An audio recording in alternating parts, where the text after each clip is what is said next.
Donc ici, on va traiter d'un exemple classique d'énergie potentielle.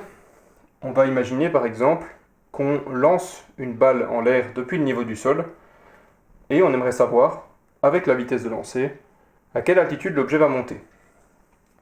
Donc on prend une balle de masse m et on la lance depuis le niveau du sol, enfin depuis la main du porteur, et on va la projeter en l'air. Alors évidemment, quand on projette une balle en l'air, elle va simplement monter pendant un moment, puis elle va finir par redescendre. Il y a donc ici une altitude maximale, on appelle ce point le point B, et on va appeler le point ici le point A. La balle monte puis redescend, elle va atteindre une certaine altitude, h, qu'on cherche à calculer. On estime que la balle part avec une vitesse VA qui est non nulle.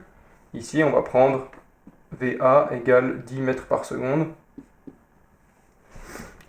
Donc, en lançant une balle à 10 mètres par seconde vers le haut, on peut comparer l'énergie mécanique en bas et en haut, et ainsi se faire une idée de la valeur de l'altitude atteinte. Comment ça se passe? On pose que l'énergie mécanique en A est égale à l'énergie mécanique en B. C'est la conservation de l'énergie mécanique. Et ensuite, on va donc calculer ici une demi mVA carré plus mgha est égal à une demi mvb carré plus mghb.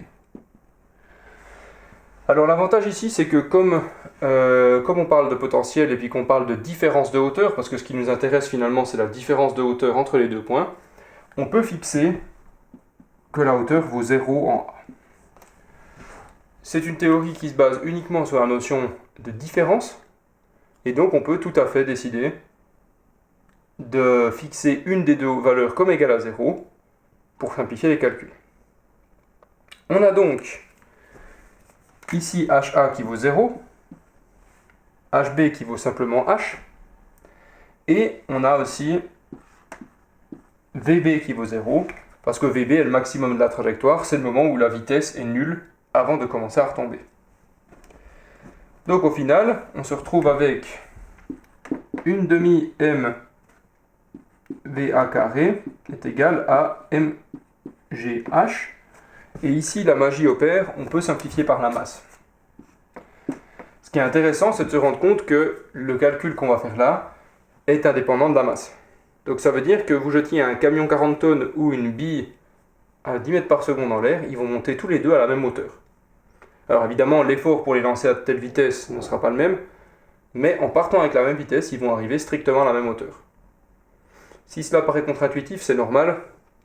Ça dépend évidemment du fait qu'on a décidé de négliger le frottement ici. Enfin, un peu d'algèbre nous amène à la solution. La hauteur atteinte est VA carré sur 2G. Et puis, on arrive à calculer ici. La vitesse au carré donne 100, 2G donne 20, et donc l'objet va monter jusqu'à 5 mètres.